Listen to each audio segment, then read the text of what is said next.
ধ্ৰুৱজ্যোতি দাস সম্বৰ্ধনা জনাব মায়াবিনী সংঘৰ উপসভাপতি কুৰবান আলীয়ে।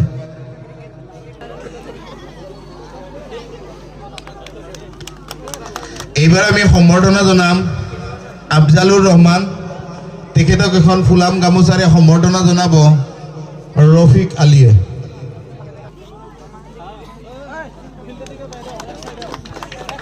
এইবাৰ আমি সম্বৰ্ধনা জনাম শামছুল হক, তেখেতক এখন ফুলাম গামোচাৰে সম্বৰ্ধনা জনাব হাৰুণ আলীয়ে।